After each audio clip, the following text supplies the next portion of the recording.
Hey guys, so I'm here today to film a video about Patrick Starrr and his beef with Selena Gomez. What is life?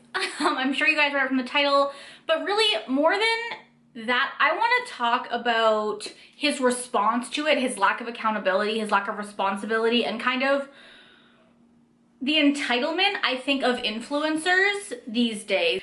My issue with Patrick here is that he's more so taking his platform for granted. He's gaslighting his followers. He's refusing to listen to people. And there's this trend I see where influencers say the words cancel culture to absolve them of their own actions. Like, your actions have consequences and you don't get to just scream cancel culture when someone calls you out. So before you get into this video, subscribe to my channel. I upload every Tuesday and Thursday, and we're a mix of beauty, lifestyle, hair, mid-size clothing, and rant videos. I don't know what this channel is anymore. It's just me doing what I want to do. I'm Kayla. Hi. Subscribe. It's right there. So if you guys don't know the backstory, I guess I'll preface this by saying that I don't follow Patrick Starrr. I don't think I've ever watched one of his videos. I mean, I probably have at some point, but like, he's just not somebody that I've ever related to in any way or wanted to engage with. So I've just kind of like never really watched his videos, which is neither here nor there. I really had no opinion about him before this. Other than that he had mostly stayed out of drama. Although I do know that he like manages some of the younger boys in makeup, and some of them are problematic, but that's a whole other thing. So what happened was, if you guys know, you probably have seen that Rare Beauty launched this past week, and a lot of influencers posted first impression videos. And I'll say overall, I think influencers did a poor job of researching the brand, but Patrick was next level. Like, a lot of influencers didn't mention the mental health give back that Selena, that is like a main facet of Rare Beauty, which I thought was strange, which is kind of where I'm going with this. And also about the packaging. I'm not sure what was in the literal book they were given by Rare Beauty, but in every video, in every video someone has like said that, oh, the packaging is cute, and it has like this weird little ball on top. And in every single video someone has left a comment being like, that's on purpose, it's ergonomic for people who have grip issues, so people with arthritis or lupus like Selena has, so she made it basically friendly and easy to open for people who have grip issues. Like, it was on purpose, it wasn't just a design aesthetic. I'm not sure if that specific fact was in the booklet, because that feels a little bit more like minute, but I know the mental health stuff was in there and I didn't see anybody talking about it. So Patrick posts a first impressions video on the Rare Beauty line. Your girl has notes. So I'm gonna start with the video. Basically, if you don't know, if you didn't see the video or you don't know what the drama is, his video was, a lot of people were complaining that he was comparing Rare Beauty to his beauty line, which is called One Size Beauty. Literally, I wrote down that in the first 21 seconds, he said like, Selena Gomez has a makeup line. You know, she's my new neighbor in Sephora. So like 21 seconds into the video, he's already letting you know that he's in Sephora. And like, it just, to me, came off as like very braggy, like you think you're hot shit because you have a brand in Sephora, which also is kind of like rude to indie brands in my personal opinion. And then he also said within like the first minute of the video that it's a celebrity beauty brand, like his beauty brand, One Size Beauty. So he has already referred to himself as a celebrity like 1 minute into this video, which, I mean, yes, influencers are becoming more celebrities, but I think that influencers and celebrities are very different. Just saying. And also, to call yourself a celebrity is weird. And then 2 minutes into the video, he has compared the price of, he was talking about price points, now her price point was good, and he was like, her eyeliner is this much, which is the same price as my eyeliner. And it was just like, okay, like, you're already, again, we're 2 minutes into the video, you've mentioned your brand 3 times, but okay, cool. And the major issue people had with this was that literally when it came to the eyeshadow portion of the video, he literally just inserted an actual advertisement for his brand and was like, have you guys seen my One Size Beauty brand? My advertisement everywhere. It's been everywhere. People have been commenting that it's on TikTok, it's on Instagram, it's everywhere. And like, I just want to say that, like, you paid for that advertising space, so it's not like it's not like an achievement for your ad to be everywhere. Your company and or Sephora or somebody paid for that advertising space. It's not like influencers everywhere are raving about your products. It's that you paid for advertising space. So maybe people that don't understand that, that's like a plus. But when I view that, I'm just like, okay, but you bought that advertising space. So like, okay, you paid a lot of money to advertise your product. That doesn't make you special and it doesn't make your product good. I'm just gonna put that out there. So he literally inserted an entire advertisement, talked about his eyeshadow palette, like a literal advertisement played. And it was so weird because what happened was he was talking about the highlight and then like it cut and he was just like, are you guys sick of seeing my visionary ad everywhere yet? And like it was just out of nowhere. There was no segue into it. There was nothing. And then at the end of it, he was like, Selena Gomez doesn't have an eyeshadow brand or eyeshadows coming out with this collection yet, so I use my own palette. I use these two shades, which like I think is fine to say, like there's no eyeshadows, so if you want to know what's on my eyes, it's these two shades from the Visionary palette, whatever. But the issue was that he cut a whole ad before that, and then when he was talking about the eyeliners, he literally was like, he did a full comparison, like swatches between the two eyeliners because he said hers wasn't pigmented enough, and then he like showed the eyeliners next to each other and like he was like, I don't like this kind, mine's more flexible, this one's not flexible enough, blah blah blah. And it was just like, it just felt like a lot. Like it's fine to say like, I don't like this eyeliner, this is my favorite eyeliner, or to just say like, this eyeliner personally isn't black enough for me. As you can see on my eyes, it's not like super pigmented, but it's a decent eyeliner, it's just not my personal favorite. Like that's all he had to say instead of throwing his own brand in there. And then at the end he was like, it's my personal favorite eyeliner. Like, duh, your eyeliner is your personal favorite eyeliner. Who's surprised? Like, nobody asked you. This is a Rare Beauty review. You're supposed to be reviewing Rare Beauty. And my personal issue with this review was, I am so over influencers not reviewing products for what they are. Like your job, your literal job, what you get paid money to do is review products. Like this is a review, that's your job. And he like put the foundation on and was like, it's not really my vibe. Like it's like, I like full coverage. It's like not cakey enough. It's not full coverage enough. I don't really like it, but like, that's not its purpose. Like I understand you can make that statement at the end, but you also need to tell us about the actual product and how it applies and like what the coverage is and stuff. Like it's marketed as a medium coverage natural finish foundation, so I don't know why everyone tries to review everything like it has to be Instagram makeup, because like clearly Rare Beauty has more like Glossier vibes, but like a more like natural or medium coverage Glossier vibes. So I'm just confused why, first of all, influencers are caking it on his face. Like it still looked full coverage on him because he literally put half the bottle on, but it like, he's like reviewing it like it's a full coverage foundation and that's not what it is. And then the same thing for the setting powder. He was like, this brand doesn't come with a setting powder. Attention please, there's no setting powder. Like it's a fucking announcement. Like first of all, this is their first launch. And second of all, if your brand is Glossier vibes, I don't know why you'd come with a setting powder anyways. Like you could have just said, there's no setting powder in this line, so I'm just gonna use this other setting powder to set my face. Like it just kind of was more the vibes and like the tone he was using. Like it was so dramatic and so shady for no fucking reason. And also like he did this thing where he was like, I really just have to like revision like how I put on makeup because like cream products are like, he acted like it was the first time he'd ever seen a cream blush in his life and like he didn't know how to comprehend it. And like I understand powdering before putting on your cream blush, I've done it a million times, but again it's just like he made it sound like it was this like crazy thing that he didn't know how to handle. And the same thing with the brow pencil, it had a pencil on one end and a gel on the other end, and he was like literally shading how like one end was pull and the other one wasn't, and then he was like, oh, it's a gel on the inside. So like it just tells me that you didn't research this brand at all before you tried the products. You literally have a whole book full of information that you didn't fucking read.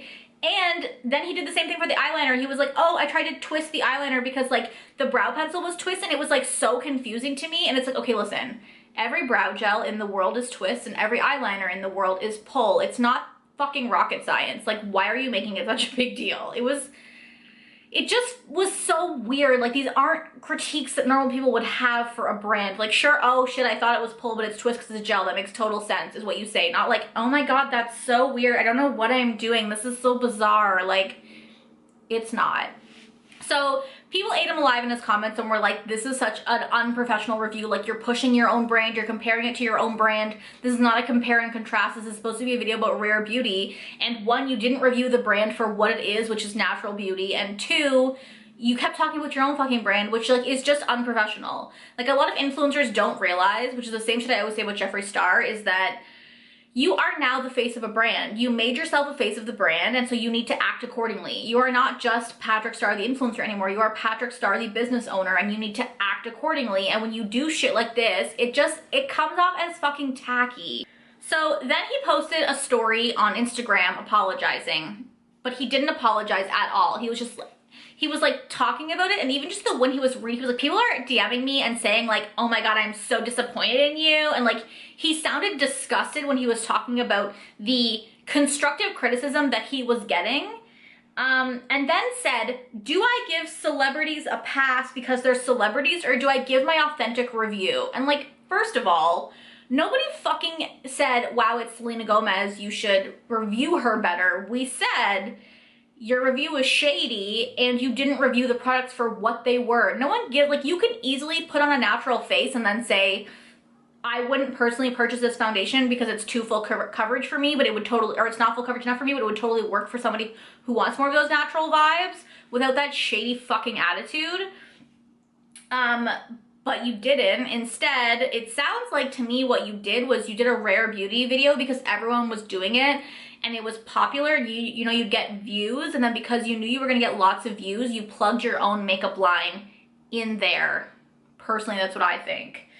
So to me, it was just like, he didn't apologize at all. He didn't take any accountability or any responsibility. He was like, I barely compared anything. I only compared like the eyeliners, and like, yeah, I mentioned my eyeshadow palette because she doesn't have one, but like, he literally didn't talk about the full-on advertisement. He literally played an actual advertisement on the side of the screen for his eyeshadow palette. He just didn't talk about that because like, that's not important, and that's not something that he wanted to, that he could literally explain. So he just gave excuses and he didn't fucking have any accountability at all.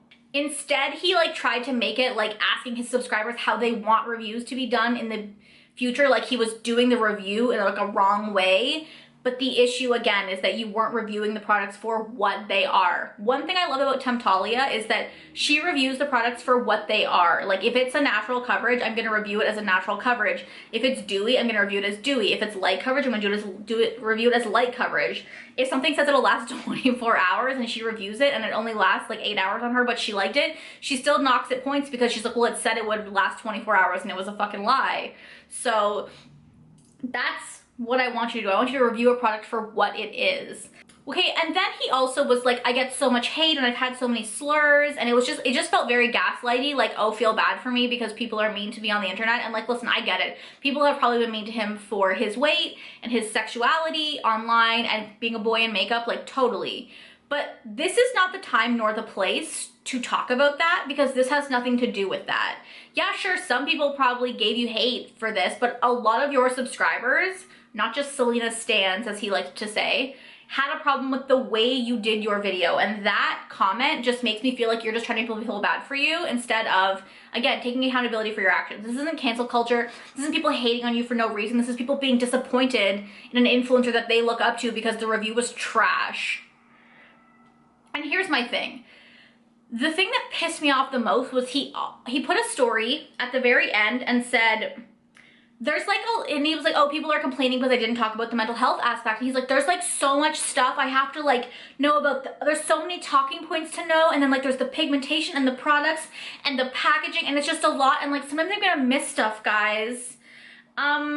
He literally said, it's a lot of info to digest in such a short amount of time.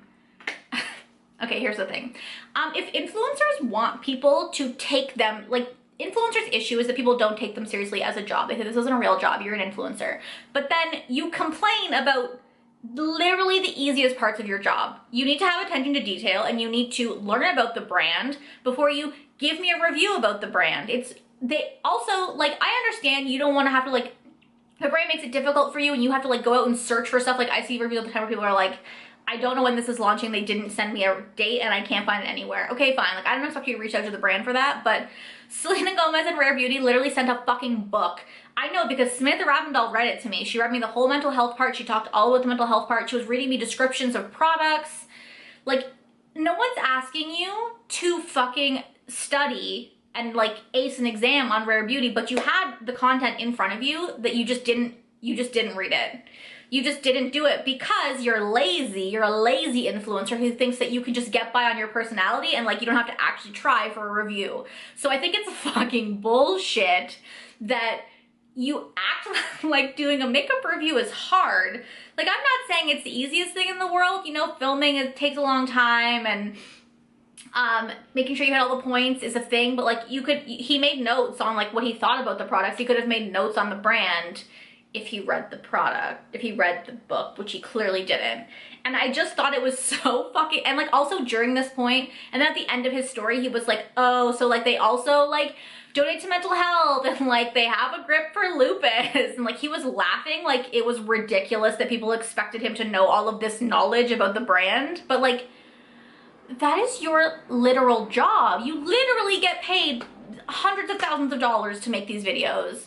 And if I was getting paid hundreds of thousands of dollars to make this video, I would have done more research. I mean, I did lots of research for this personal video. I watched like a bunch of videos, I looked up tweets, I watched your stories, I made notes, and I'm gonna make no money on this video. But you, who's making thousands of dollars, couldn't bother to read a pamphlet that the brand sent you in the mail. It just like comes off as lazy, and I think a lot of the influencers who have built up their platforms know that they don't really have to do anything to get the views. Like, they're entitled because like they're like, if I post a video, like Jaclyn Hill could post a video about fucking anything, people would follow that shit and watch that shit. I'm gonna watch it. Even though I try not to support her, but I can't help it. I like her, I don't know what it is. But like he knows his subscribers will watch it. So he just put out a lazy review. And again, I think it's because he thought he could sprinkle his own brand in there and get some more publicity for his brand, because I don't think his brand's doing well. I haven't seen any reviews on One Size Beauty. Like, I've heard a couple influencers talk about it here and there, but like, I mean, first of all, coming out with makeup wipes when we're all so concerned about sustainability is the fucking weirdest shit ever. Like, also, like, an oily face spray sounds like my worst fucking nightmare. First of all, Urban Decay already came out with that a couple years ago and they literally discontinued it because nobody wanted it, but okay, yeah, try it yourself. It should probably be fine. I'm just thinking about like getting oil in my hair. No, thank you. And then also his eyeshadow palette is just like lackluster. Like, it's just a neutral eyeshadow palette with like a blue in there. Like, it was just, I saw it and was like, well, that looks fucking boring. So I think, and I also heard somebody say that like he has cream shadows or like chrome shadows and like they're kind of like patchy and like nothing to write home about. So I think what's happening is Patrick's brand isn't doing well, and he saw this as an opportunity to hype his own brand up because he knew he'd get views on this video because everyone, and he's also probably jealous that Rare Beauty is getting all this hype because people are super excited about the brand. I want the foundation really bad. I'm waiting for the sale though because your girl's not rich. But I want the foundation. Like, people are jazzed about the Rare Beauty line. It's something different, especially at Sephora. Like, not a lot of brands are, you know, we've been so stuck in this like high coverage, like cake face Instagram makeup game for so long, and I just don't even want to see that anymore. Like, we already have the Huda Beauties and all those other brands that do that shit. And like Anastasia, like, we're done. We're over it. We're moving on to the Glossier style makeup. Like, I literally haven't been wearing foundation for like quarantine in general, but yeah, I just thought overall, I thought his video was poorly researched, poorly done, and he reviewed the products based on his own personal preferences as opposed to what the products are supposed to be. You can't review a light coverage foundation and then say there's not enough coverage in this foundation. Like, you can say this is light coverage. I personally would not buy this or use this again because like I don't like light coverage, but it's not a bad foundation. And like, also in the video, his foundation looked fucking full coverage as shit. I mean, he probably put on like way too much of it, but like, people want to see you review the products how they're going to use the products. It's not, yes, we watch influencers because we want to hear their opinions, but like we also want to see it applied the way I'm going to apply it. I don't want to watch you put on 6 times the amount I'm going to use and then bake your face after and then tell me that it's not, doesn't look good, because like that's not how an average person is going to put their makeup on. Like that's just not it. And again, like I just think influencers are being lazy. I've seen lots of reviews. I watched tons of rare beauty videos because like I was really into the foundation and I wanted to see how it worked in different people and skin types. And so many people didn't talk about the mental health aspect, and it was like mind-blowing to me because I, as a consumer, knew it before I even saw my first review, which was Samantha Ravindall's review, and she told me all about it in her video. And then like so many other people just didn't mention it. And like the ergonomic thing, I can understand not knowing it, but like I just think it's, I don't know. I just think influencers are, some influencers are being lazy with their reviews, especially Patrick Starrr. I thought his review was lazy, shady, and just an excuse for him to advertise his business. And his response was absolute trash. And then Rare Beauty had to put out a tweet saying like, be kind to everyone. And like Patrick Starrr is such a positive voice in the community. And like, you're both Sephora brands. So I know that's just Sephora trying to flame the fans or like calm the fire. Flame the fans, fan the flames. Fuck. That's just them trying to calm down the drama, but like, even Rare Beauty saying that is kind of gaslighty. Like, no one's saying anything negative to him. We're just saying your review was not up to par. It was not good, and you should be able to take that constructive criticism back and say, you know what, guys, you're right. I fucked up. I reviewed this how I like makeup, and I didn't even think about the fact that, you know, Rare Beauty is definitely more of a light coverage brand. I'm just so used to full coverage foundations coming out that I didn't even think about it. But you're right, I should have reviewed it differently, and I'll totally take that into consideration in the future. And like, I owe you guys better and more research reviews. I definitely should have brought up the mental health stuff. I missed that part in the book, and I'm gonna do better to do more research before I put up videos so that I can provide you guys with the best content possible, so that I can provide you guys with a thorough review and all the information that you need to make a purchase, because that's your job as an influencer. It's to, you get the products for free before we will ever see them, and your job, if you're going to review that product, is to give me a thorough review and answer the questions that I would have as a consumer. And you're just like not doing it. And like, his response was so trash. And like, then when he talked about how hard reviews are, there's just so many talking points, and then I have to talk about like the packaging and the pigmentation and the product. Like, listen, sir, there are 700 million harder jobs than you have in the world. I'm not saying your job is easy. I know that taking hate online all the time must suck. But I also know that you're sitting in a fucking mansion raking in the money, so I don't feel bad for you. Yes, you're busy. Yes, you have a lot going on, but your job is not the hardest job in the world, and doing a review is not difficult, especially when the brand provides you with the information. Like, you're lazy. You're lazy. So those are my thoughts. Let me know down below what you guys think. Did you watch the video? Did you see his Instagram stories? If you missed the Instagram stories, I'll link them down below. Here for the Tea posted them on her Instagram, so that's where I saw them, because again, I don't follow him, so I didn't know anything about this until she posted about it, and then I went and watched his video and was like, that was shady, and then I saw his Instagram stories and I was like, I really think I need to talk about this because he's bugging me. Just like that statement at the end where he talked about how hard makeup reviews are, I was twitchy. So again, let me know down below what you guys think. Thank you guys for watching. Subscribe to my channel, upload every Tuesday and Thursday, and I will talk to you guys next time. Bye.